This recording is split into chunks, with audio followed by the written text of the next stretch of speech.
Ready? Okay. Good afternoon, everyone. Welcome to the Hillsborough County TPO ITS Committee. I hope everyone's having a really good afternoon, and if everyone can just put out wishes to have warm, beautiful Florida weather again, I'd really appreciate it. I want to go to the beach. I have friends coming in town next year, so. Beyond that, I think it is time for us to, oh, wait a minute, call the meeting to order. Best part of the job. But I'm telling you, it's a good job. Okay, call the meeting to order, and do you want to just go to roll call, or do you want to do introductions? Do we need to do introductions? Do a quick round of introductions. Okay, sure. I'll start. I'm Marguerite Kubelitz. I'm the chair currently. And I'm from the city of Tampa, the Smart Mobility Manager. Good afternoon, Brian Zayas, Vice Chair. I come from Hillsborough County, TNC. Brett Baxter, come from the city of Plant City, Traffic Operations Manager. Hi, I'm Michelle Jenkins. I'm with the Environmental Protection Commission of Hillsborough County, and I'm sitting in for Jeff Sims. I'm the new BO here. Today is my first day. I'm a city engineer for City of Tampa Terrace. Oh, wonderful. Welcome. Thank you. Thank you. Achilles Kotelis, I'm an assistant director of the ITS Traffic Operations and Safety Program at the Center for Urban Transportation Research at USF. Thank you. And I'm Harry Walsh, TPO staff and ITS committee liaison. Then online, I know we have a few folks. Let's go. Judith. Hi, good afternoon. My name is Judith Villegas. I'm with Tampa Hillsborough Expressway Authority, their ITS manager.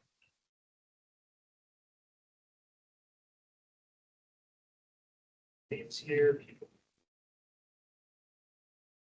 Dexter. Yeah, good afternoon, everybody. Dexter Corbin, Director of IT from the Transit Authority, HART.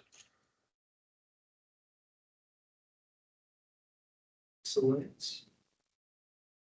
I think that's everyone on the committee itself. Is there anyone from FDOT here online? Hearing nothing, I think we'll leave it there, and I will say we do have a quorum. Okay, wonderful. Thank you for everyone showing up in person. We miss you, Judith and Dexter. Okay, so going from there, let's see, public comment. Do we have anyone with any comments that they want to present to the committee? Okay, none being heard in person, See that online. none online. Okay, it's gonna just keep moving on through.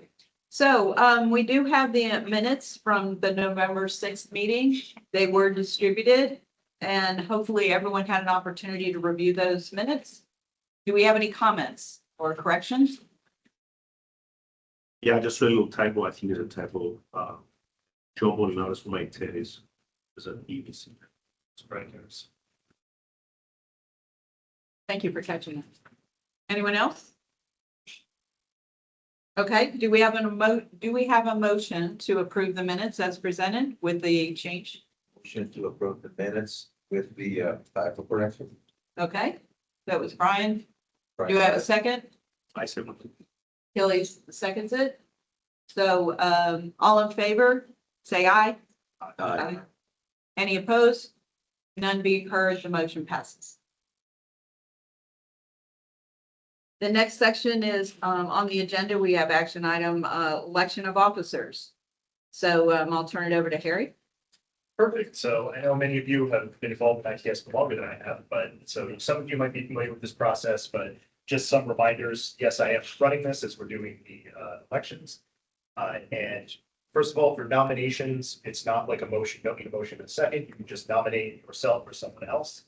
And then we will do a vote for that position and then move on to the next position and then go over some of the other parts of this. But I think we're just going to start out. Again, you can't nominate yourself. You can't nominate our current or returning chair and vice chair if you so choose. So with that, I think the floor is open for any nominations for chair of the ITS. So I'm gonna nominate that current chairperson, Margaret continues. Are there any other nominations? Hearing none, can we have a vote for Margaret Kuglins to return as chair? Definitely think so. I'll accept, I'll accept the nomination. Yeah. Okay, so we have an open vote. Do I have to run the vote or do you run the I vote? believe I run the vote. Okay, that makes sense. We were just doing a. Or we do it all and then. I'm sorry. Yeah, we're gonna Individual? do each position. I Okay. think that made sense. So, I think we don't have any other nominees, basically. yeah, Actually get selected, automatically, so congratulations. yeah, there's no vote. Okay, no vote necessary. Excellent, Okay. congratulations. Can you go over what positions are there? Absolutely, that makes sense. If there are any vacant positions. Yes, so after I've done that, there is chair, vice chair, and then officer at large. For this past year, we've had officer at large, or most of this past year, officer at large has been vacant, so that is open. And just a brief description, essentially, if the chair and vice chair, for some reason, were not able to make the ITS meeting, the officer at large for the meeting to still continue, so that is essentially an ask for that position, so not a heavy lift, but it has been vacant, so we'd like if someone would step up.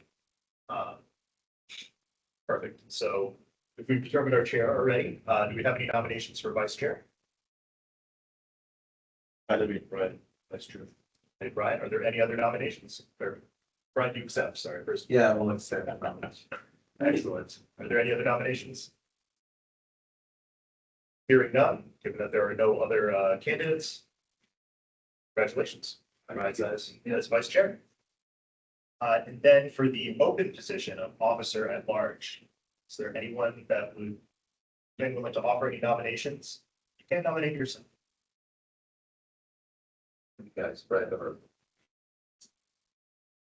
Sure. That sounds like a lot of enthusiasm. It's not hard. Excellent. So I assume you accept your own nomination. Yes, I do. Perfect. Any other- Anyone else? Hearing none, then congratulations to Fred Baxter. Thank you for joining on as officer at large. Very much appreciated. Thank you, Fred. So that is election of officers. The next is attendance review. Generally, attendance, there's only an issue in attendance that we'll discuss if there are someone who has 3 unexcused absences in a row. And I'm happy to report that there is no fill position that had that come up over this past year. And then the declaration of vacancies, I was going to have a few things to say, but I appreciate Ron Patel, the city engineer for Temple Terrace, for stepping in. We haven't had a Temple Terrace representative for, I believe, again, most of last year. So voting on, he's at this meeting, he's not a voting member, but we're hoping to get that approved by the TPO board and be a voting member. Okay, good. And then the only other, but I believe we actually may have had this person walk in, but we had our previous FDOT non-voting member, which is Megan Arista. She is no longer in the same position, thus is no longer part of the ITS committee as well. So we were looking to fill that position, I think. Yes, and I believe they already did. So I'm here. we're doing this slightly out of order, but could you two introduce yourselves? please? Absolutely. Sorry about the delay. Got stuck a Thank you little for bit on the way being here. My name is Emmett Durant. I'm the former safety engineer there in District 7 FDOT. I just took over Megan's position as the TSM&O program engineer, and still getting acclimated to the new role and getting to know people. And I appreciate sending me that email, inviting me, and hopefully to, I'm happy to help however you can and however I can, and looking forward to working with you all. Excellent. Thank you for being here. Yeah, and I'm Kent Worley. I'm also with FDOT. I work for Emmons. I'm a freeway engineer with FDOT. I work in the regional traffic management center. Excellent. Thanks for having me. Thank you both. Just for again, I'm Harry Walsh, TPO staff. So I guess with that, then that kind of concludes the item. I was going to talk about our vacancies, but since I've taken over the TPO liaison position, I'm happy to report that we don't have any vacancies for any of our positions. We have filled our officer at large position as well. So that's great. And with that done, I think I can turn it back to you. I think that's the item. Sure. So is there any other discussion? Just to follow up in that closure, thank you for being here and we look forward to you participating in the group. It's a really good forum for sharing information. And then I'd also welcome Emmett and Kent to be here. Really appreciate your attendance. I know you're not a voting member, But being a part of this organization and with the group here, it's a great opportunity for us to share information and challenges that we face Yeah. at a local level, a little bit smaller group than across the entire district. And so thank you, Emmett, for being here. And I really appreciate your safety background. Pulling that into traffic and transportation operations is really important. So Yeah. congratulations on the position. Thank you. Yep, it's good to have you. Okay, so now we're gonna move to the next section. Let's move to status reports. So the first one up, we have crash mitigation and congestion management process. That we have presentation from Cambridge Systematics. And for this, I'm also, so Harry Walsh, PPO staff for the record, and I'm also the project manager for this item. So I'm gonna take off my liaison hat for a moment, put on my project manager. So this is the crash mitigation and congestion management process update. So this is a document that we've had that we've updated over the years, but we're really doing a robust facelift for this. And we're hoping to make it even easier to regularly update, because this is a core federally required document, like our long-range transportation plan, our TIP, our LOP. The CMP, we'll explain the difference of the CMP and CMP in a moment. But it's really a core document for TPOs. It's a required document. So we want to give it the proper respect and usefulness that it can have. So the ultimate purpose of this is to gather data about a network that we identify, will be all of our roadways, the important roadways, and identify where there are hotspots for excessive crashes or excessive congestion. And then I develop some strategies that could potentially be used to alleviate some of those hotspots. And then that's kind of where this document drops off, and that's meant to inform our long-range transportation plan and project proposals. So we're going to provide this data, and then we're hoping that our organizations we collaborate with, that many of you represent, could then pitch projects saying, oh yeah, look at this area is rough, maybe we can try and put something out there. So with that, the Cambridge Systematics team that Rain is a part of has been very helpful in this process. And so I'm going to turn it over to him to give you a brief overview of what's going on. Again, we're not asking for a vote or anything today, just feedback, thoughts, comments right now, what we can make some edits, and then we'll be coming back to all of you at the end of April, early May, before we go to the TPO board. So we just want to make sure you're aware of what's going on, and then collect the thoughts and incorporate them. So with that, Rudy. Thanks, Eddie.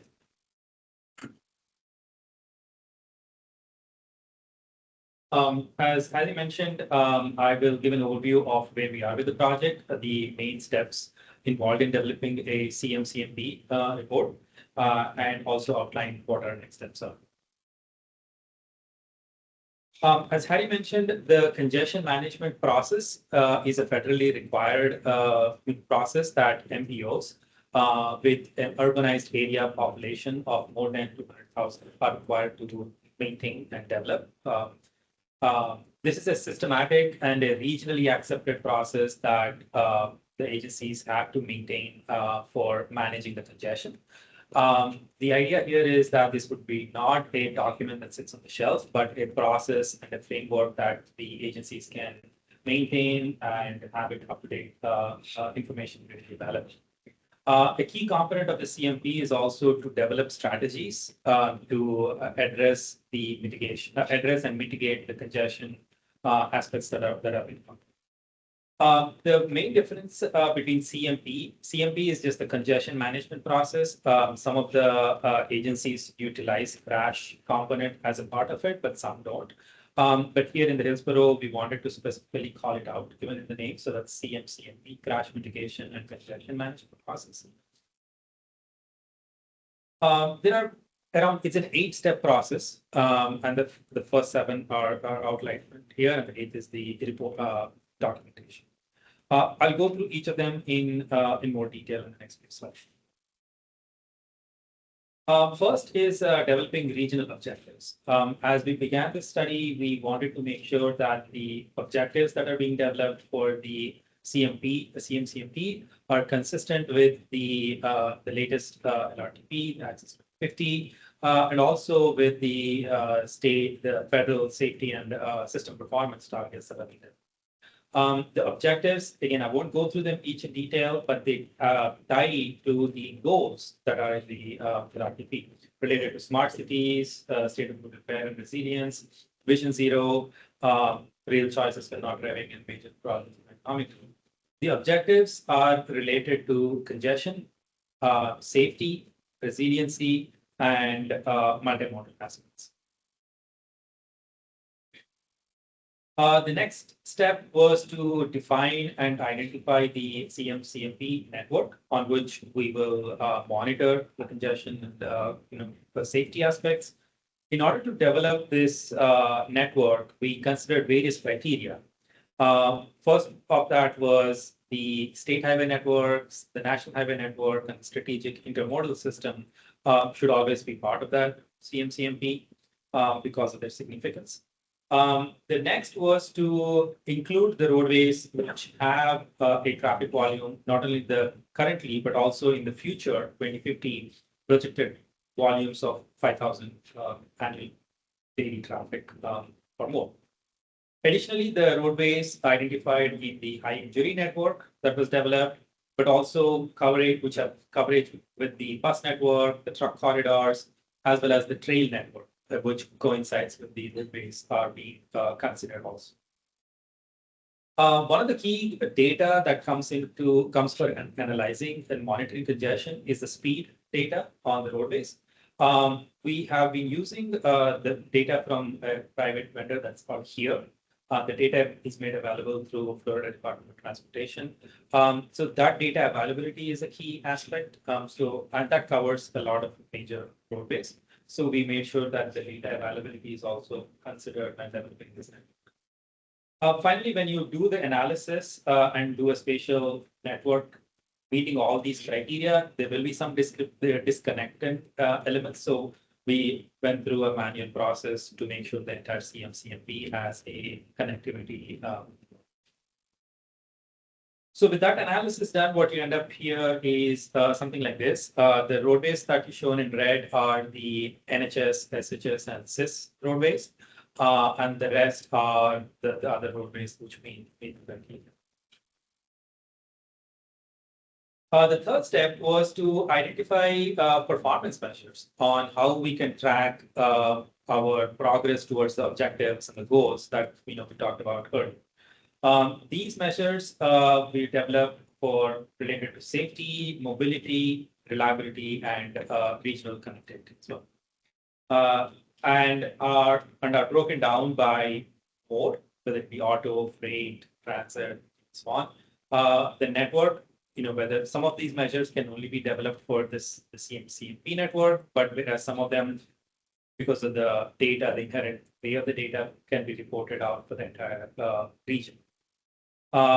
If whenever possible, we'll be able to break it down by by region as well, the city of Tampa, Plant City, or Temple Terrace, or the unincorporated county, and then by the highway type.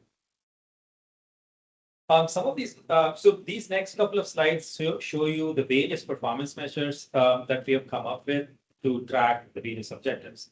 Again, we won't go through each of these in detail, but these cover some of the data, some of the measures which we will be able to track the objectives on. Again, these will be related to the reliability, travel time reliability measures, speed, average speed, delay, how congestion is in the network. Some of the resiliency measures, like percent of the roadway network that's exposed to rainfall, flooding, storm surge, sea level rise, and so on. And then also related to safety aspects, number and rate of fatalities, serious injuries, but also for non-motorized fatalities and serious injuries. We will also be looking at some data sources which will give us information on the incident response and clearance times, and also transit-related measures. One of the measures that we are still investigating is the accessibility, the job accessibility. That's a measure that's available from other data sources, but that may be discontinued for publication down the road. So we wanted to see if that's available going forward. If not, we'll come up with a different alternative. And then the next step was to collect the data to calculate and develop these measures. The data, we made sure they come from, trusted and updatable data. So the idea is we will be updating it on a periodic basis. So the data we are using comes from Florida Department of Transportation, other national sources like Commercial Community Survey, and also, regionally from HART, TPO, and so again, we listed here some of the specific data sets. It includes Signal 4 analytics for crash data, SunGuide data for incident-related information, the TBRPM model for future projected volumes. So the FDOT source book is for some of the performance measures that are calculated, developed by the department. So that's where we are. Next, currently what we're working on is analyzing the system performance. So using all the data that we collected and the performance measures that we outlined, we are analyzing the system level congestion and crash trends. We will be able to identify the hotspots in the network. And as a part of that next step, we'll be developing a toolbox of strategies for congestion and crash mitigation that can be applied at these hotspots. So we'll be able to come up with strategies in general that can be considered by the agency for incorporation in a short-term implementation, next 4 years. The idea here is that we will not have specific projects for how you're going to address congestion at a particular spot, but provide a overall strategies at the TPO level to consider and take it into a project. We also will be looking at a case study for a specific location and see what strategies could be implemented at a better kind of to give us an example. The final key aspect also is to establish some policies or procedures on how to monitor this congestion and crash so that this can be repeated over time and tracked continuously as well in the future cycles. That's the end of my presentation. We just listed out a few questions but we'll be glad to take any questions. Yeah, the one thing I want to add before we open it up is just the timeline. So we kicked this off in October. We're in front of you right now at the beginning of February, and then this will have to conclude with our UPWP timeline in June, and we're expecting to go in front of this committee and the board in May. So with that, I have some questions here, but we just like any initial thoughts, reactions, if there is anything. So I have a question. Once you identify the case or hotspot, what are examples of strategies that you would use? Sure. Well, so that's part of it too, is to develop that list of strategies. They're doing like literature review. So you have mentioned. Oh, yeah, some of the things can be traffic demand management related measures. Some of them will be related to modes. For example, multimodal related strategies, including bicycle pedestrian modes, but also from the strategies can be very specific, like improving traffic signal timing on a corridor. If we've noticed that that's an aspect. So I don't want to cover the entire thing, but it can vary. And the toolbox is one of those where we will provide a various set of tools, not just for the congestion and crash related aspects, but the universe of toolbox of options that can be considered.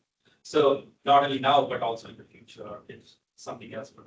Follow-up question: if, for example, retiming, is the project just gonna advise or recommend retiming, or is it gonna also include the retiming effort that would be done? Yeah, this is meant to be broad. This is meant to start and form conversations about it. So it's not going to say do this at these specific intersections or whatever. It would be more. Here's an area that probably needs some work and needs to be looked into, and then we do have a list of relevant that you can use. And then it is ultimately up to our collaborators here to come up with those projects and give the specifics.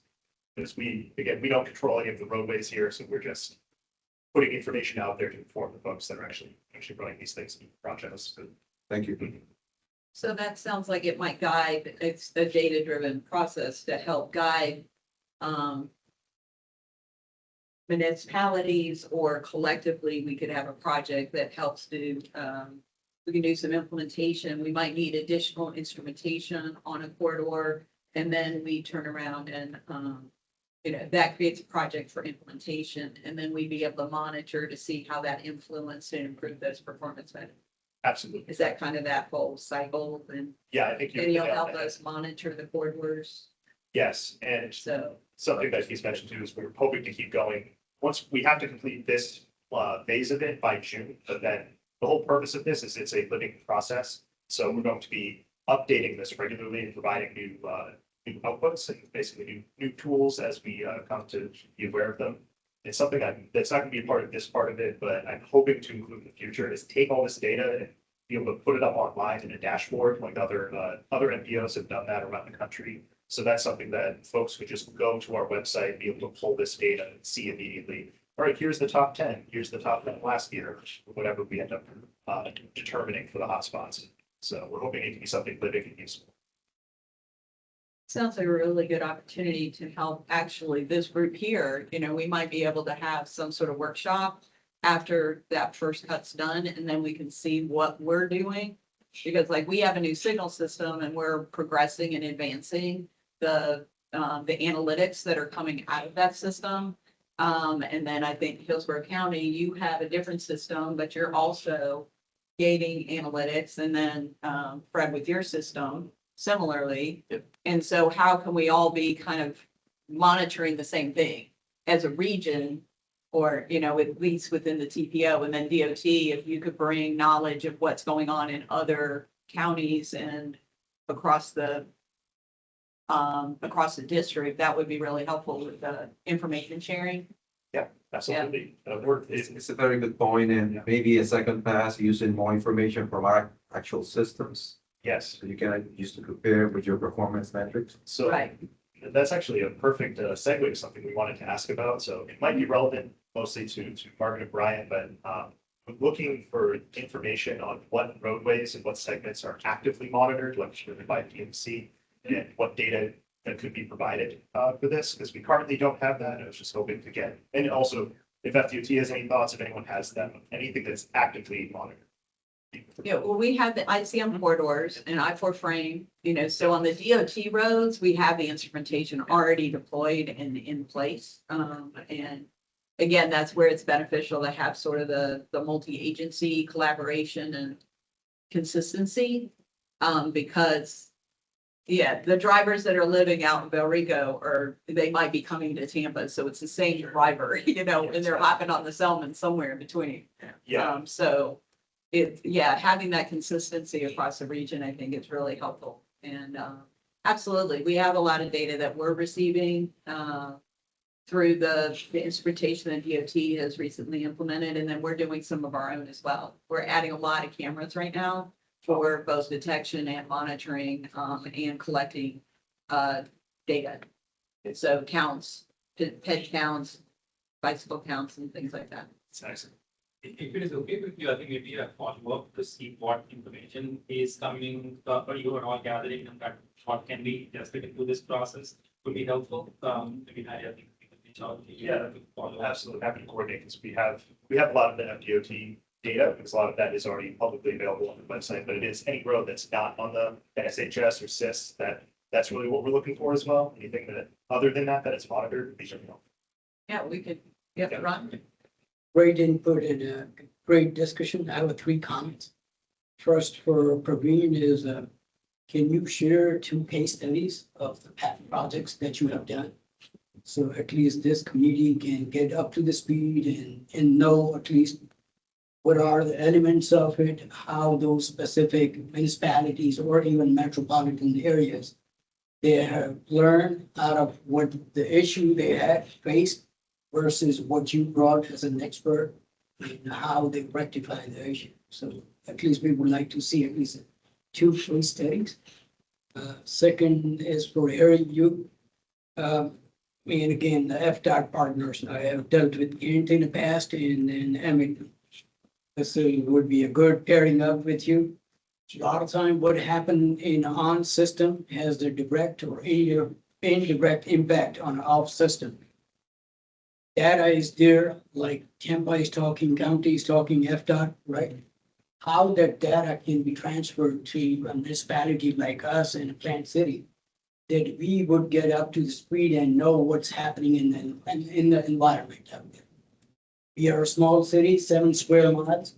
Anything, anytime, any incidents happen, be it accidents, congestion, roadway closure, inclement weather and so forth. The biggest bearing is the northwest corridor, which is the I-4 system east-west in 275 in total authority, right? So when those systems, they clog or they come to a screeching end, all the traffic spills onto the off system out here. We, as a Temple Terrace, have no knowledge about what's happening. What is the pulse in our system?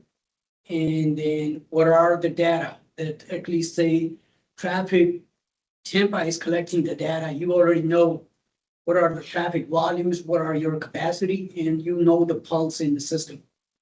We, as a Temple Terrace, we don't have a TMC, or we are under the umbrella of county. And there is another thing that I wanted to bring it out here, is there's a great deal of discussion going on. What is my representation? Do I need to reach out to my umbrella, which is a county, in order to capture, convey, or pass on my message? Or will I be directly dealing with you?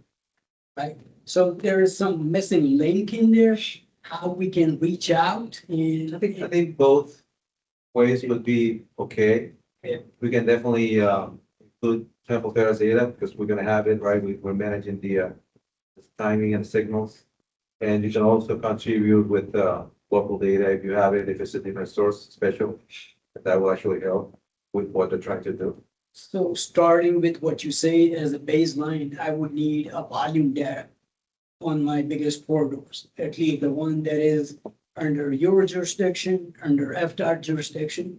And at least I know what's happening on the arteries, but at least on the side street, the cross streets and so forth, I can analyze myself and then create another layer of what's already been out there. And then collectively, I can present to the committee, or we can have a tabletop on it. Yeah, because, Hillsborough County, they maintain your signals and, I understand that, but And there's even no though- transfer of information, and there's a I get missing link, and that's what I'm bringing out to everybody's attention. Okay. Yeah, because even on the state signals, they maintain those too. So, yeah, you Dealing with understand that. Kent and Okay. his staff, so I am aware of it, right? Okay, What I wanted to do is at least implement, collect that data and make some meaningful use for myself. Any information you need, if you have it, Yeah. of course, we're gonna share it with you. So just get in touch with us Yeah. and we'll definitely do Great. And that's a good start. the work with you. Sure. Thank you. So I did hear that just from the beginning of that, which all of that was useful information, so case studies to be able to defer to for each of them, they can provide some background on that. So on specifically me and my team worked on, I can mention about two case study or two related MPO CMPs that we worked on.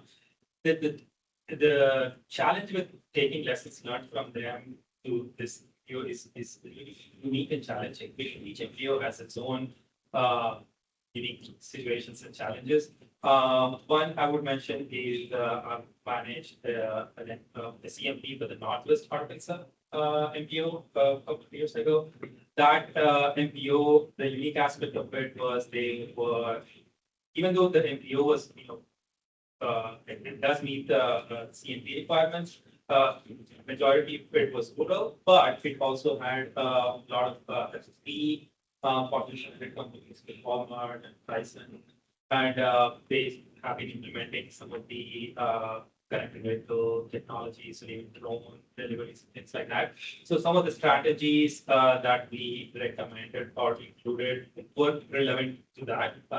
to address some of the congestion, the challenges to that specific region.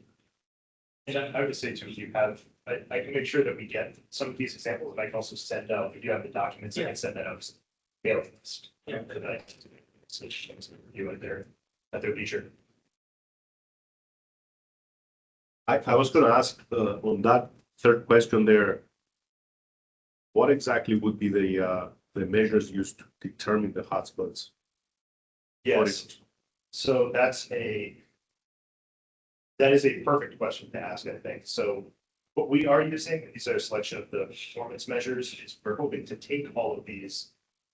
So we have like the overall goals that align us with the Access 2050 objectives underneath those, and then specific performance measures that we were talking about.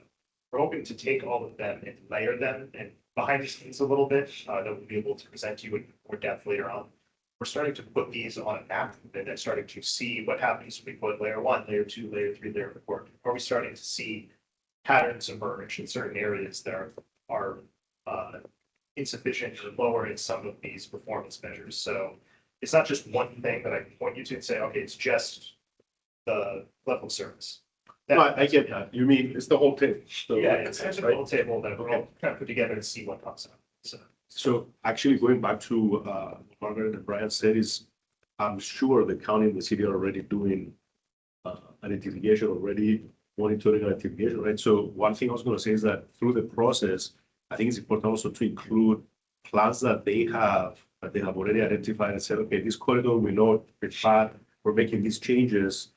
Actually, Margaret did mention that, right? Adding equipment, for example. So in this process for that, you know that it's going to be there by the time this is done. Yeah. Absolutely. I fully agree that if you already have areas that you're actively monitoring, your areas, we were happy to look at that as well. We're hoping to also come up with just sort of a top-down list of these hotspots, but we're taking in feedback. So a while ago, in Tampa Bay Smart Cities Alliance, we were identifying smart corridors. And one of them that they chose was, I'm pretty sure it was Hillsborough. And because it crossed jurisdictions, so it touched Hillsborough as well as the city of Tampa. And then we knew it was well instrumented, it had a lot of instrumentation on it because of the ICO and I4 frame, I'm not sure which one. And then it also has a lot of pedestrians. It also has a transit route on it, and it might even be a SIS route. So we were looking for something that was very comprehensive and had basically all the elements, or all that instrumentation to also monitor. So you might check with Alice Price, and see where that went and how far along they got, because that might be a really good candidate, because it kind of checks a lot of the boxes that you're referencing to, and that might be a good first corridor to make some decisions on. So That's a great point. yeah, they collected a lot of data, the firm that she's with, and they had already collected a lot of data to make that determination for us to narrow down which one that we wanted to do. The city chose for our smart corridor, we specifically chose Columbus. And we're working on that. A matter of fact, this morning I had a meeting with my team about, okay, how much detection, so we're reevaluating our detection. So we have mainline detection there as well. And, but we purposely chose that it wasn't a state route. And then, but it is a county road. So, There may be other, not just that one, but there may be other initiatives within TPO that may already have either produce or use similar data than the one you're looking for. That could work as a baseline. Are you saying within the TPO? Yeah. Other efforts?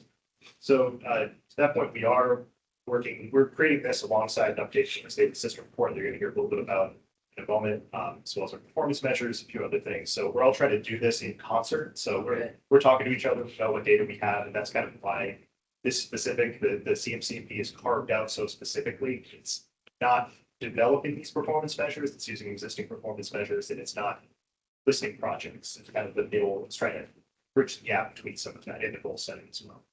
We also clear talking to each other here. go ahead. So in the short time that I've been in this position, came to find out there's a TSM&O group has a master plan. That's what they use for scope development of projects and where they're gonna put RSUs, where we're gonna have cameras, where we're gonna have all this equipment, what signals are gonna replace and all that. I think it's available publicly. It's like 400 pages long. I haven't had the time to read it yet, but District 7 specific. that's District 7 specific. So that may be something that could come in handy. It's 400 pages, so AI now is super powerful and helps you digest We that. may share our documents, well, we have a TCO blast document that we can share. Absolutely, I yes. think we sent it to the TPO before, but we can send you a Will you document. present it? Yeah, we presented that too. Yes, absolutely. So, yeah, this would be great. I'll send out an email after this. Yeah, Follow well, up. and then if I can say another thing, Yes, please. the other thing is, it's not shown on here, but operations and safety, there's always that balance, right? And so when you're looking at this, there may be locations that may be hotspots, right? But you also have to think about in the event of our areas prone to hurricanes. So sometimes there may be some things that may work, that may make it safer, but you have to compromise some of that operational advantages. Yes. Perhaps something to think about when we're putting this plan together, so we don't say, hey, let's do something here, and Yeah. yes, it's safer, but when we need it, what can we do about having that extra capacity? Yeah, absolutely. I fully agree on that. I think we are including miles exposed to rainfall, flooding, storm surge, and sea level rise. We're including those as layers. So hopefully that will mitigate some of that issue, but the point is very, very narrow. Excellent. So just, are there any other questions? Trista, I can keep talking about this for a while. Very good. Thank you. All right, as he closes that out, our next item on the status reports is Glideways Autonomous Transit Presentation. I don't have any introductory there. information. Okay, Yes. Okay. And are you going to be sharing your screen to do the presentation? Yeah, I'll share my screen. And I'm Dustin Earl, VP Business Development at Glideways. We've been having a number of discussions in the Tampa Bay area, particularly around some connectivity at the airport, also potentially a connection from the airport to downtown. We're having a number of discussions in Florida, as well as all over the US. And then I'm joined by my colleague, Dylan, as well. Dylan, I don't know if you want to give a quick intro. Yeah. Hi, everyone, and good afternoon. Dylan Tonickson, Senior Project Development Manager here at Glideways. Great. And I'll share my screen real quick. Awesome. You guys can see it? We're good? Yes, I can see it. Awesome. Okay. And feel free to jump in with questions. I'm going to kind of run through some slides, but if something comes up, feel free to jump in. So Glideways as a company, we're over 200 people. We've got developers from the biggest transportation companies in the world. We've fundraised over $200 million in capital. We have a full-scale development facility in the Bay Area, where with the vehicles. We're also launching our first project in collaboration with MARTA in Atlanta later this year. We have a team in the Middle East. We also have a team in Asia, and we're pursuing projects in Europe. And then confidentially, we have a pilot that we just did with New York Port Authority at New York Airport, and then we're going to be continuing that pilot in May as well. So from a high level, we're a scalable mobility solution. So what makes us different than every other autonomous vehicle company out there is we're designed for high capacity. So we're designed to move anywhere from a few hundred people per hour per direction to over 10,000 passengers per hour per direction in a very narrow guideway, so a 15-foot guideway. Our infrastructure is it's low CapEx to build and low operating expenditures to operate. We typically cost about 1/10 to a quarter of the cost to build compared to a train. But we can most importantly move the same amount of people. And I'll go into more detail, but essentially our vehicles, they travel really close together. We have really close headways. And so we can move a large capacity of people. And then it's a phenomenal passenger experience. So in this example here, the station's below, the guideway's above. And so the vast majority of the time, like you walk up to a station, you get in a vehicle and you go. Our trips are always origin to destination without any stops on a dedicated fixed guideway. So the vehicles never interact with pedestrians. They never interact with other cars. It's not an open road autonomous solution like Waymo or Beep. We're always on that dedicated fixed guideway. I like to think of the guideway almost as like the most efficient freeway you've ever been on. The cars are going in two different directions, and occasionally a car pulls off of the freeway, the guideway, to pick people up and drop them off. So the stations are offline from the actual guideway. So somebody could be taking a while to get into the vehicle. It doesn't impede the flow of traffic. And so in this example here, these vehicles, this is an elevated system for our San Jose Airport project. The vehicles are going this direction. These vehicles are going this direction. If somebody wanted to go to this station that's down here below, they would merge somewhere off the screen here and come there. But if they didn't want to go to that station, they would bypass that station entirely and go directly to the station that they want to go. So I know, yeah. And I know this is a bit pixelated. I'll send the video, but I think it still gives a good gist of how the system works. So you can see this is an elevated system. The guideway is above, the vehicles go in two different directions. You can see the traffic below. And then the vehicles, they can merge and demerge. So you can have spurs that go off, that go into different neighborhoods to bring people. And then when the vehicles get to their destination, they pull into the spot, and then the doors open out, and then people can get in, get out. The stations are really inexpensive to build. It's literally some raised curb and some railings. This isn't a big $100 million train station. And then the guideways themselves are more akin to kind of building a pedestrian bridge or a bike lane. It's literally just rubber tires on pathway, same as your normal car at home.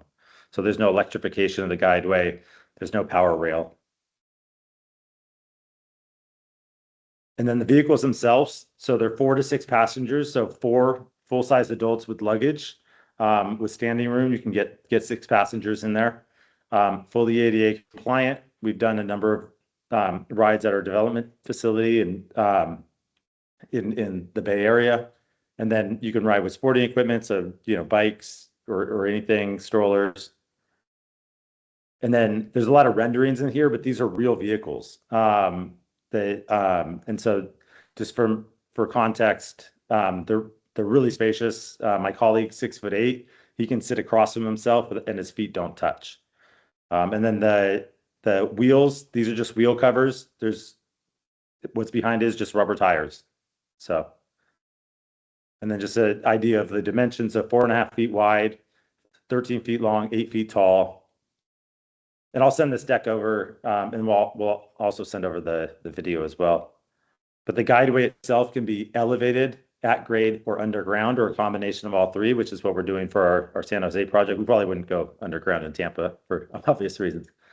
But and then again, what makes us different than every other company is we've solved for capacity. So the vehicles are traveling really close headways. And then kind of think of it like a Jetsons train, except for the individual cars of the train can pull off to pick people up and drop them off. And you can also think of it as kind of the vehicles take up a spot on like a conveyor belt. So the vehicles can easily go along. And then just this is how we stack up compared to other projects. Again, fractional in cost when it comes to the operating expenditures and the CapEx. The purple here is the CapEx. The black bar here is OpEx. But our San Jose project's landing at about $120 million a mile. Our Contra Costa County project's landing at about 50 million a mile. These are both California projects, so they're more expensive.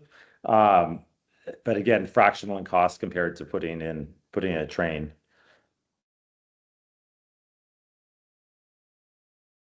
And so these are just a couple of the projects that we've won. San Jose Airport. So this is a 4.5 mile system connecting the airport to downtown. This is kind of similar to the concept that we're exploring in Tampa. We're contracted to do over 5,000 passengers per hour per direction for this project. We're doing this as a P3 too, so public-private partnership. So there's actually private financing to help fund this project. This was going to cost nearly $3 billion to do if they were going to put a train in, and we're doing it for about $500 million. Contra Costa County, this is in the East Bay in San Francisco. This is a 28-mile regional connector. This was going to cost $1 billion a mile to put a train in. We're doing it for $50 million a mile. And again, most importantly, we're moving the same amount of people as the train. And so for both of these projects, these are going to be later because it's going to take a number of years to build. They're both looking to be operational around 2030. And then Atlanta, this is going to be our first one open to the public, and this is going to be operational before the end of the year. So we break ground this month on it for a 1/2 mile system. It's going to start around the convention center, connecting to the Atlanta Airport SkyTrain, but part of a 13+ mile regional connector. And so this is just a map of what our San Jose project looks like. So we're on airport property and off airport property. So we start in long-term parking. We come to the terminal, and then we actually get a lot of the right-of-way from Guadalupe River Park. So we don't ever want to take up lanes of traffic or anything and so we can get pretty creative with the right-of-way. Guadalupe River Park was never going to let a train go through there. It'd be loud and noisy. Our vehicle is quiet and really low impact and only 15 feet of right of way. My voice right now is louder than the vehicle for context. So and then we come downtown to the train station. So Plenary is a developer on this project. HNTB is the design engineer. Web Kobayashi is doing construction, and then ACI is doing operations and maintenance. We're agnostic to who we work with. Even and on the O&M side, we could do O&M, operations and maintenance. We could work with a private company. We could have the transit agency do it, the airport. It really depends. And so this is a view of the Atlanta project. So we've got 3 stations around the convention center. So this is our first station, second station, and then the third station's at the Atlanta Airport SkyTrain. And again, for context, we're breaking ground this month, and this project's going to be operational before the end of the year. So we can get these built pretty quick too. And then I'll just show you a couple of renderings just so you can see it in different environments. But this is the concept of going elevated through an area. So if we get to an intersection or anything, we want to be elevated. We don't do crossings. We have the ability to do crossings, but it impedes the flow of the vehicles and greatly reduces the efficiency. This is that where we get a lot of the right of way from Guadalupe River Park. So we'll have a station there. We'll also have a maintenance facility there. These are all battery electric zero emission vehicles. Every roughly 4 hours, they go back to a maintenance facility, charge for 45 minutes and go back out. It's all automatically orchestrated. So it's not somebody sending the vehicle back. The vehicle knows to go back on its own. The doors don't open unless somebody's purchased a fare, so you don't have to worry about people sleeping in the vehicles or anything like that. And then this is just a small station. This could be at an office park or in a parking lot. We can come inside buildings. So this is a concept we're working on with LAX right now, the airport. And then coming in elevated to like a parking structure. We can also have our maintenance facility at a parking structure because these are they're just kind of like normal vehicles. And then this is a concept we've been talking with in the city of Miami. We were looking at a concept to potentially replace the Metro Mover there. And then we've been in discussions with Orlando Airport as well. They were looking to put an APM in. for Terminal C. And we said, hey, look, we can actually just bring, because we can travel it up to a 10% grade. So we could actually just bring the vehicles right up to the terminal, and then people don't have to take escalators up or down. So that's kind of the gist of it. Happy to answer any questions. But yeah, look, thank you again for having us join your meeting. Thank you. Really appreciate that. Very interesting. Always looking for new ways and not to add to congestion. You can't share anything as far as the city of Tampa, can you? Any concepts or anything like going from the airport to downtown, I assume, would be the destination? Yeah, and to be honest, it's pretty early discussions. I don't know any routes or anything, but I do, we've met with Brandon Campbell over at the city. We've met with Michael Stevens at the airport. But again, in transparency, I think it's pretty early idea. Okay. And then DOT will have their multimodal center over there, hopefully off of, is that Cypress? Just north of 275. Yeah. Yeah, near track. But I'm not. This is the first time I hear about this. Me too. From my pay grade, probably. Always wonder. But it is. Okay. Concept. Yeah, and we wanted to just let you guys know that we exist, basically, and so because a lot of people don't even know Glidways exist, and so we're trying to get the word out there so that if these projects come up in the future, you can be aware of us and stuff. Because we love buses, we love trains. We see this as just a different mode that can actually feed traffic to those other modes. If a train doesn't make sense or a bus doesn't make sense. Oh, great, thank you. Yes, go ahead. Quick question. What is the thought process in keeping the vehicle occupancy to 6? And would it open up as the time goes on and as we learn that if the demand increases? So the reason we keep it to 6 people is because we want to keep that direct to destination. Once you start adding, 8, 9, 10 people, then you have to stop at every single stop along the way. These would all be personal journeys. So you can go directly to your destination, or you and your family can go. We have a model where we can people can share the ride too. So for San Jose, we would batch people together that are all going to the same destination. But in order to meet that over 10,000 passenger per hour per direction, we don't need to have a bigger vehicle. And most cities, there's, hardly a use case, except for in major metros where you need to go over 10,000 passengers per hour per direction. Thank you. Yep. I do have a question, just more of curiosity.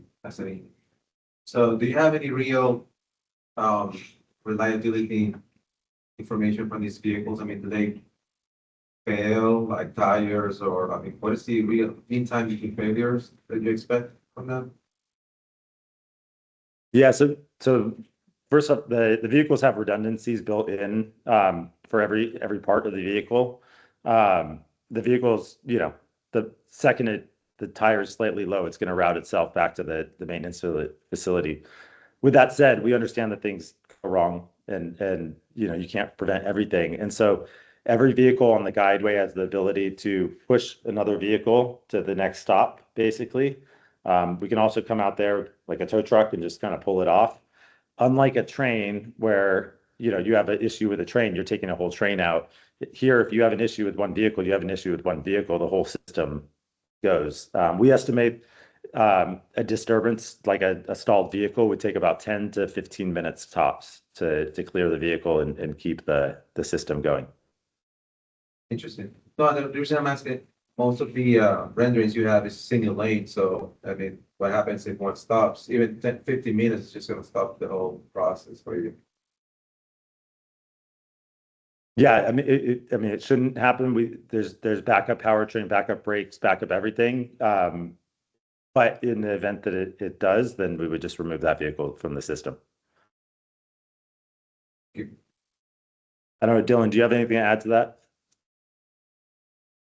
No, I think that's right. So first principle of Glideways maintenance is that we have, as Dustin mentioned, we have redundant powertrain, steer control, braking. So there is a sort of predictive maintenance software on the vehicle where if something is wrong with the vehicle, as Dustin mentioned, even low tire pressure, the vehicle will complete its trip and then proactively route itself back to the maintenance and storage facility on site. So we always try to sort of preempt vehicle failures through that way. If there is a case where a vehicle is fully disabled on the guideway, we do have tow vehicles on system that will come retrieve the vehicle, depending on where the vehicle is in relation to the maintenance and storage facility.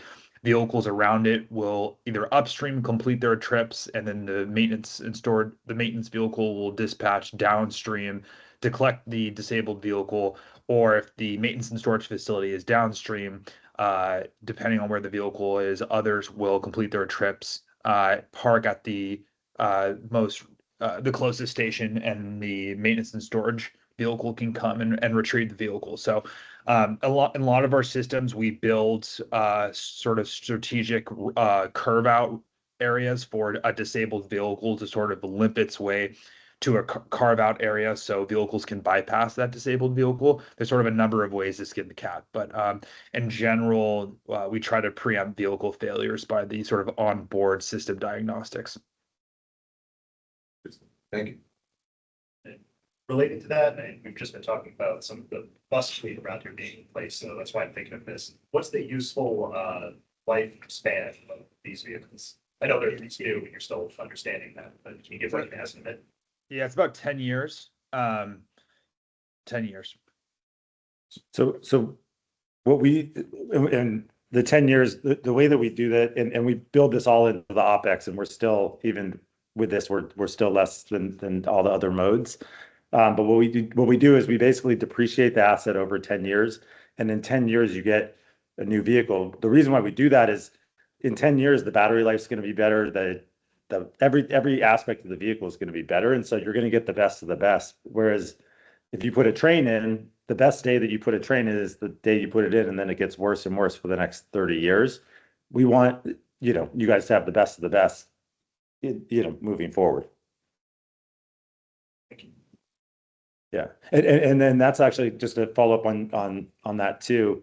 Glideways, we want ridership. That's how Glideways makes money, is on ridership, and so we're incentivized to actually provide the best rider experience. Part of that is having state-of-the-art vehicles and experience, but so we're kind of hand in hand with the transit agencies, with the airports, to make sure it's a phenomenal experience, because if people aren't riding the system, that's not good for us.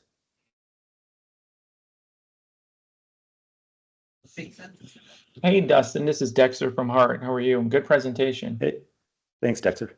Yeah, real quick. From a safety standpoint, how do you guys limit more than the 6 people entering? Do you guys have a way to do that? The vehicle doesn't move when more than a certain amount of people are in there? Because, folks, they'll be like, oh man, I don't want to miss this ride. Let me jump in here with everybody and stand up, So yeah, so it's actually weight restricted. And so if the vehicle's weighed down too much, it won't leave the station.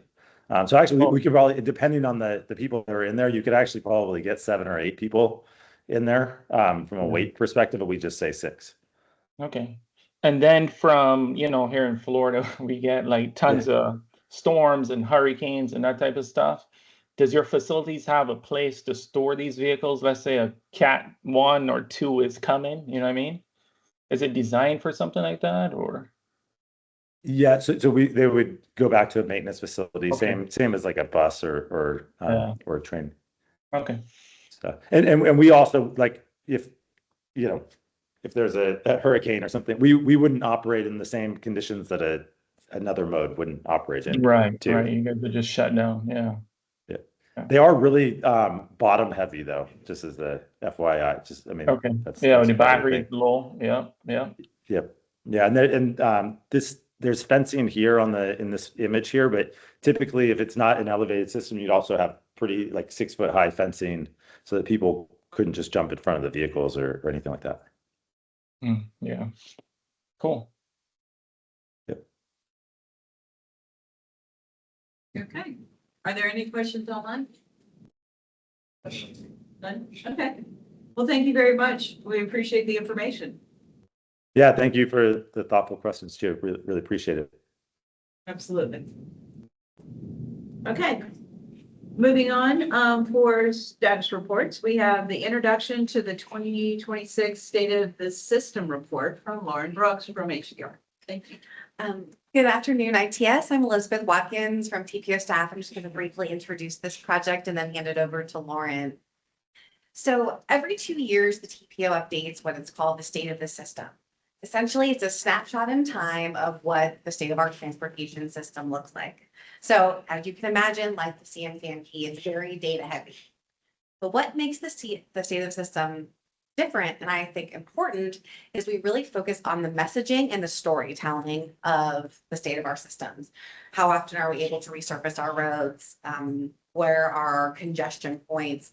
How is our transit service looking like?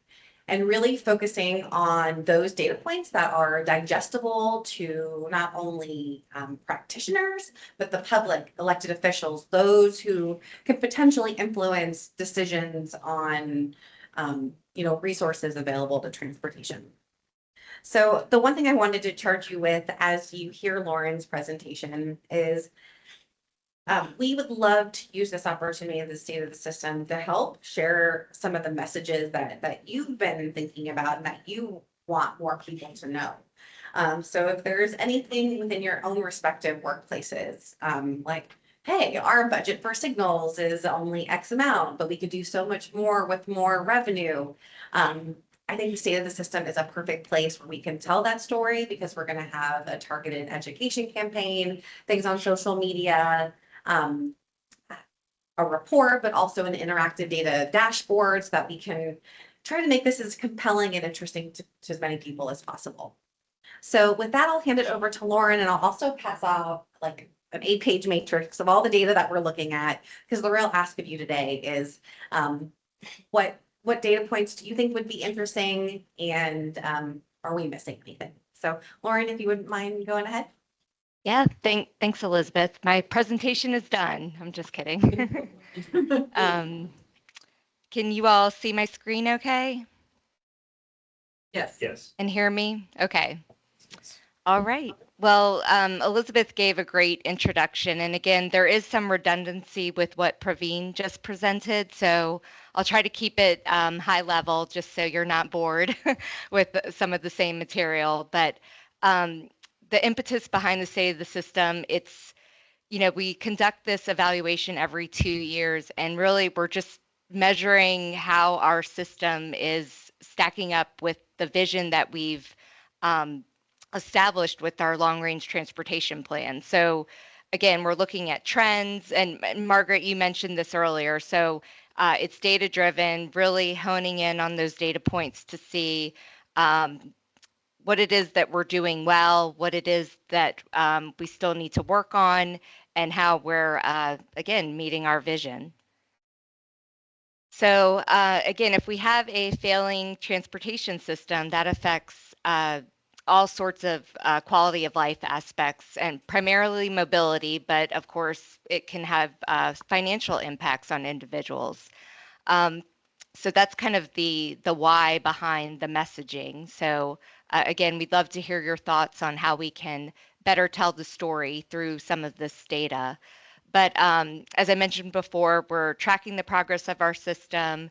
We're identifying where there's still gaps or deficiencies, and then of course, identifying improvements to address those needs. So Elizabeth mentioned this too.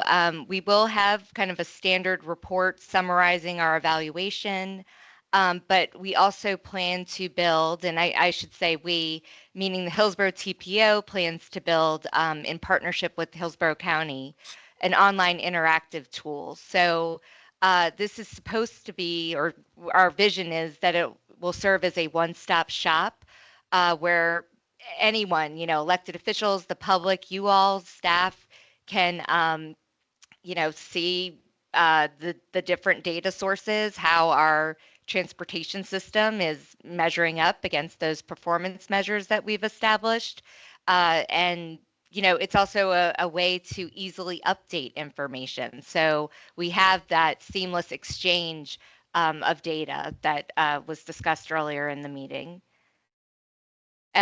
Sorry, and the images on the right side of the screen, those are actually from MetroPlan Orlando. So they've done something similar. So we're going to kind of copy them, but we'll make it our own and original, of course, to the Hillsborough TPO. So Elizabeth mentioned she passed out, or she is distributing a table with all of the performance measures.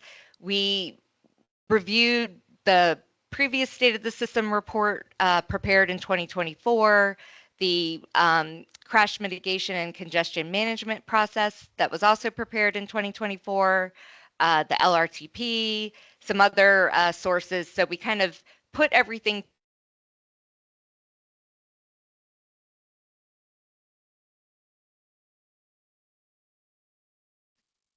Lauren, I think we lost you.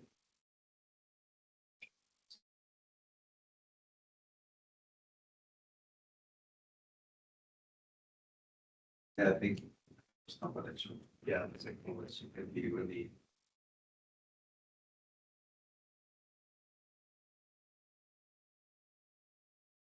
It looks like maybe I heard Gail or someone online. Can you hear us?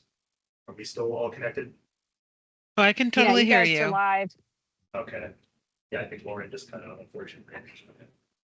I could just take on carry on for her. I don't have the slides with me, but essentially it's just that table. So we're looking at some base demographic factor that's on the slide here. Current population, employment, what are we projecting in 2050? Housing stock, commute patterns, things from existing data sources.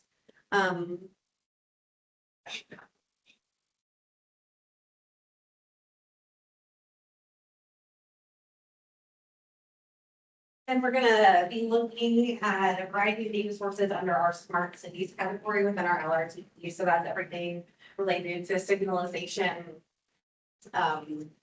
reliability index, cleaning time index. I don't feel like I need to read this to you. But know that it's comprehensive. So we're also gonna be looking at the state of our system. So the transit fleet, pavement condition, there's some data that was calculated for signalization, prioritization that will integrate. So it covers all aspects through safety, through Vision Zero.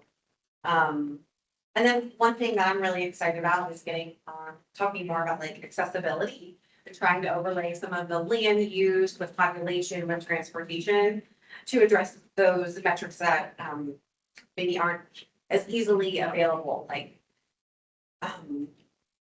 how accessible are grocery stores or community facilities or those sorts of things. So trying to, again, get back to that storytelling of why investments in transportation are so important.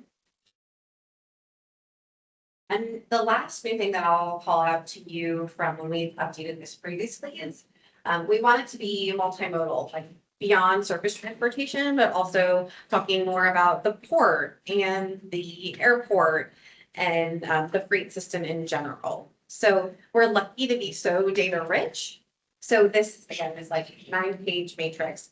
Is trying to lay out all things we're going to look at, but then we'll start to look at what's really telling the most important story right now, and then putting that in a way that's accessible to the public stakeholders and elected officials. So our ask is if you have any immediate feedback on things you've been interested in or that you wish more people knew about, we would love to know those now.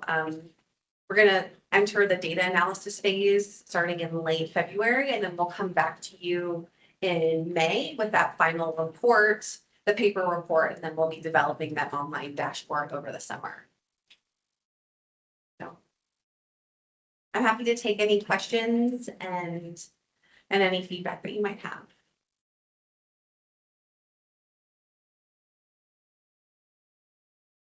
I don't immediately, as I'm looking through here. Does anyone else have comments or immediate feedback? I had a couple of questions. So, on the first page, you have reliability index and planning time index. Obviously, there's a few other indexes there. Like planning time index, sorry, travel time index, buffer time index that are not included. So I was wondering if there's any specific thought about those particular two versus the other ones when it comes to mobility. It's okay, I was just, I don't know how you chose those. And the other major thing that I'm looking at is on safety, or Vision Zero, I should say. Obviously, we're talking about fatalities, injuries, and rates. I don't know if there was a thought maybe adding or some effort to add some near misses, which is a new metric that we are having in a lot of projects when it comes to trying to figure out, surrogates, right? Because crashes, of course, they happen, but they happen pretty randomly. So, and I know that the data is not yet widely available, but there is a lot more going on right now that adds that feature. So potentially in the future, that would be included. That's a fantastic suggestion, and I'll make sure to bring that back to the whole team. I mean, safety is so important. I know another thing that we're thinking about is, excessive speed, 85th percentile or higher was a suggestion we got from our technical advisory committee. But the near misses is great. By any chance, could you recommend, is there a particular like software or data source that could help us? Also, I mean, these guys might know, but the thing is, I know this is added now, right? It's not, unfortunately, right now, it's not known as study by study cases. I don't think we have a comprehensive system that does that. But having, for example, cameras everywhere, I know that we can add a software to do that. So it's just a matter of working together to add that as a system, I think. Yeah, right now, we're actually doing near miss safety analytics with our video detection right now. Right. We're just now starting to get into that. So I mean, I think most of the camera detection systems add this feature of the wheel soon. So it sure might be added in the matrix of everything that they can provide when it comes to monitoring. Yeah. But I don't know a specific one. I mean, I can think of brands, but I don't know. I'm not sure exactly which brands that the counties use on the cities around here. I wish I had more specific, I don't remember, but I think it was on Hillsborough, on DOTs, on the ICM corridor of Hillsborough is the one that I remember, is that they did deploy some technologies for that. I have not worked with it, and I haven't talked to the team. Is it no traffic? So we are using no traffic. Okay. Right now, 301 is going to be resurfaced, and they're going to implement no traffic as well. County is also doing violation systems. Yeah, so those are both capable of providing that. Yes, so we're going to start getting analytics from different systems and connected vehicle solutions that we're planting as well. But is it still in its infancy, or are you getting? That is starting, yes, Okay. we're actually implementing. Question or, I don't know, if a suggestion or comment. Is this something that's gonna be updated, or we're gonna keep track of the metrics with this table, and how often is that gonna be done? Yes. So, we've been doing the state of the system for we have at least 3 versions of them. So there are some metrics that we can compare over time. So what we are committed to following through on those every 2 years, both in a written format, and then the new thing we're trying to do this year is putting in a dashboard online that people can interact with. I guess my point is we don't need to wait until the next report. We could probably, there's some metrics that maybe we want to keep tracking. That's all, yeah. That's a really good point. Like maybe we could even add a column on the data availability. Like maybe something is updated monthly, and then we could just push that out as we have it. So I think that's a great suggestion. And Elizabeth Board-Brooks is back. Okay. Just in case. Yeah, I apologize. There was a power surge in the office, so cut us off. I'm actually on my cell phone hotspot, so I may turn off my camera just to preserve the connection, but I can continue. Sorry about that. Lauren, we're kind of in the discussion point already. Oh. We've had a couple of good suggestions Okay. about near miss data, as well as potentially looking at which measures we can report on more frequently than every 2 years. So Yes. just make a note of those. I heard that. Okay. I want to add one more comment. Since we counting, can we figure out what percent or what numbers of EV vehicles are on a corridor? There is a coalition on EV vehicles and they're working on safety on their side. And they kind of overlapping on what we as a team or as an engineers do and improve functionality and adding more bells and whistles on a vehicular side that can have an impact at least on improving the accident data and specific type of accidents, reliability, and controlling on the speed, which they can control. This is other than human behavior.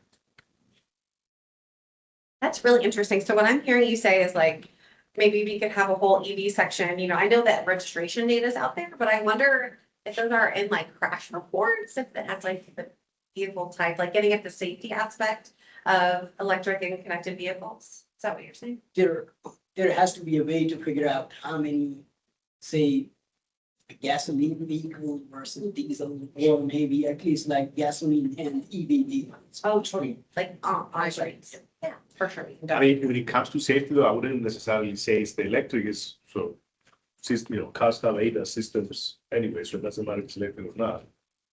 In fact, we are actually doing studies to figure out if the ADAS is advanced driver assistance systems that, they beep at you or they stop the car if you're going to start it. We are doing studies to figure out if those things actually do help with crashes or not. And the cars that end up in crashes, do those systems, how it happened and all that. And there is some evidence, of course, that they do help, but I don't think anybody knows the magnitude. I don't think they know how much they help. So that's a good question you have. I think with the registration, it might actually happen because the type of vehicle that has those systems is available that you can find, if the system had it, or you don't necessarily know if it was active. So you might have it, but you don't know if it was working at the time. So I mean, you're bringing a very good point. The advancement in the EV industry is way faster than the engineering or transportation industry. And even not now, but down the line, if they were to bring in more value to it, that's capitalizing. That's what I'm trying to say. I mean, as a committee, we can make a decision, yay or no, right? But down the line, there's more value to it. In this data, it's no additional cost, it's simply available.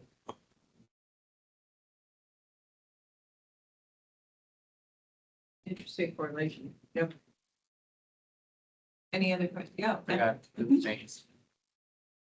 And I didn't see it on here. I saw cost, monetary cost of fatalities, serious injuries. I think that would be good to show. We look at the cost of congestion, but we don't look at the cost of societal cost of fatalities and serious injuries. I think that's something to I think helps to tell the story of what's the real cost of what we're seeing on the roads.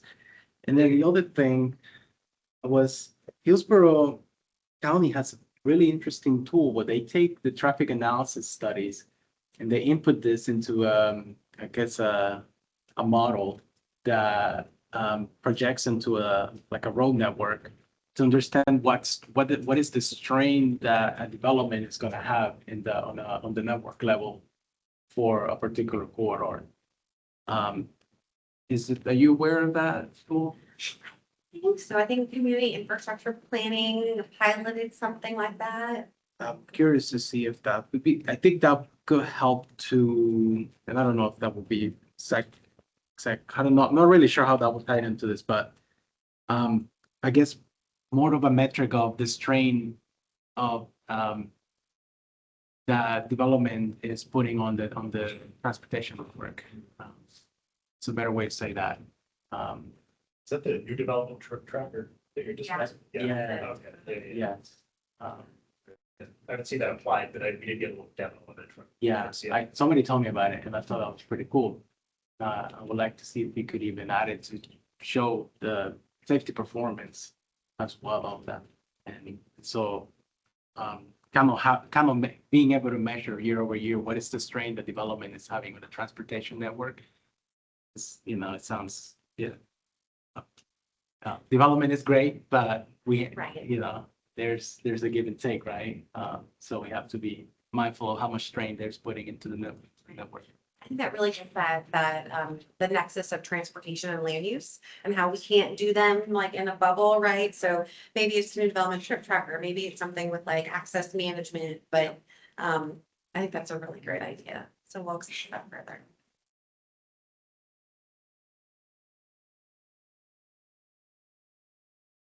Any comments from online? Anyone online have any questions or comments? Seeing none?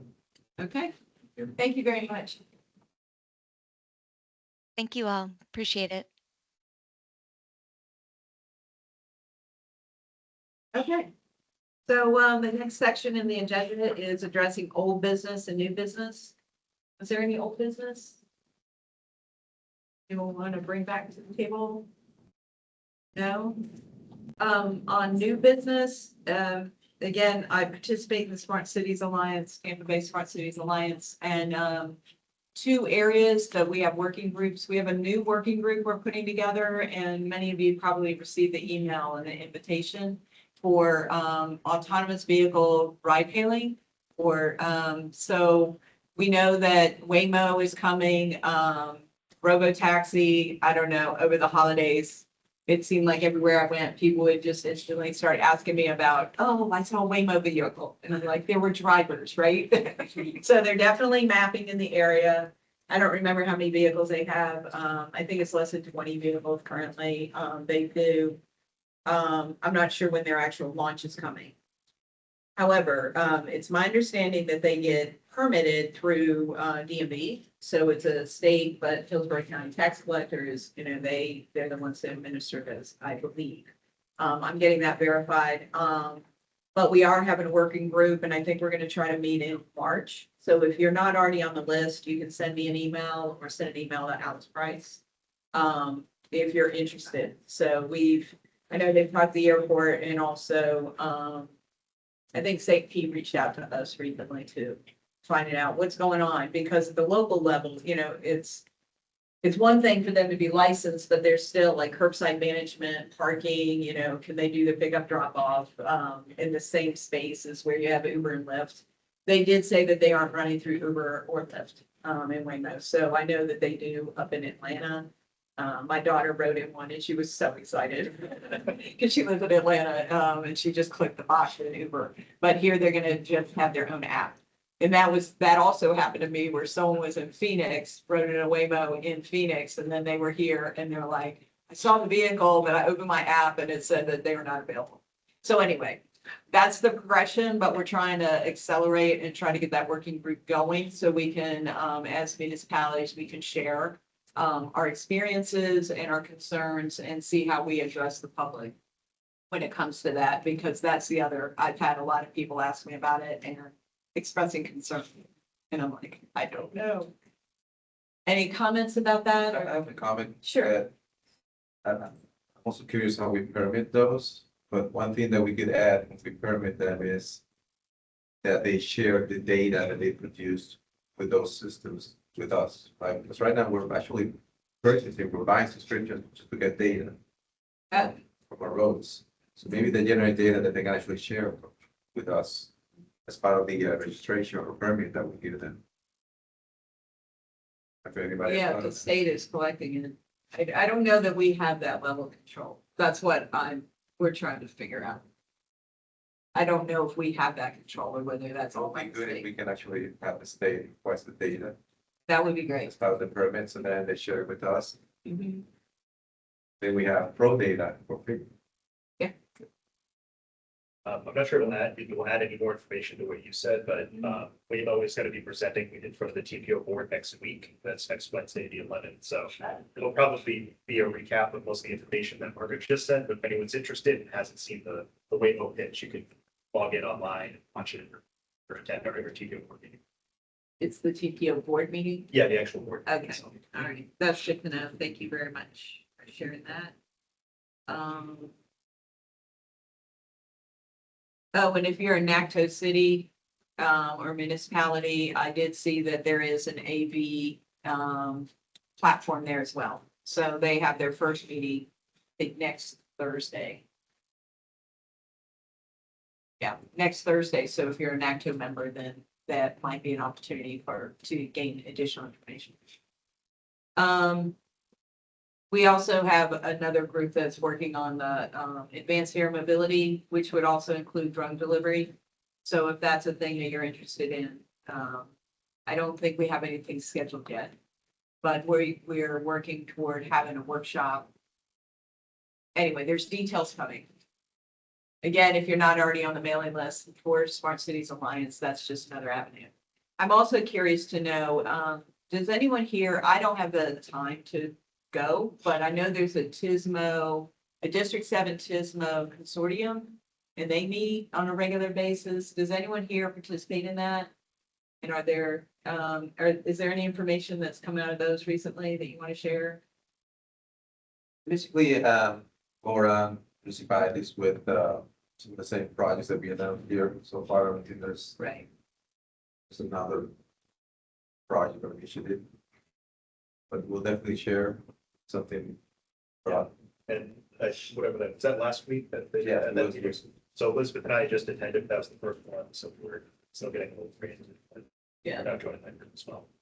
I do have an announcement. Ventura County Traffic Management Center, we have an opening for engineering associate. If you know anybody that loves data, traffic, transportation, we're glad to have them. That's good. I should have 2 traffic engineering positions open soon. I never did fill my chief engineer positions. I think I was asking for too much. So I'm gonna change our direction. So everything else is better staff. So I'm very pleased about that. All right. Anyone else have announcements or any new business, anything to discuss with the group? If no one else does, then I just want to take this moment for, if anyone has any ideas for presentations for the next meeting or future meeting, if there's something that your organization is doing that you want to show off or discuss, or ideally, you or someone could present, or if you know someone who could present. But if not, if you just have a topic you're interested in, I can do my best to try and get something relevant there. Just want to open the floor if anyone has heard of anything cool and interesting, relevant for ITS. Yeah, thank you for putting that out there because it is important for us to share, this is something that we've accomplished and you want to share it with everybody else and that we could maybe replicate it or, take components of efforts that you put forward and bring it into our system. So thank you. Emmett? Volunteer with tribute to the person. You'll present something. Yeah. But it's now, is that 3 months from now, right? Yeah. Okay. So next week, I have to go. I'll get you all. Making sure it's not next week. Yeah, that's the advantage of the rest being quarterly. And I'll be honest, you know what might be helpful? Well, I know it would be for me, and so this is kind of selfish, but I would love to see like a work chart, now that you guys have had a reorganization and, people have shifted positions. Yeah. Peter's retirement, Ron, I guess, is coming. I'm not sure when's he retiring. Is that soon? April, or I think April. Yeah, okay, yeah. Yeah. And then Sandra now coming in. I think it'd be a refresher to see, okay, who are the players and where are they sitting in traffic ops? So thank you. Yep, Yeah, that would be great. I might get that on my own anyway, so. All right. Anything else? Okay, nothing for the good of the order, so we will adjourn the meeting. Thank you. Thank you. Thanks, everyone.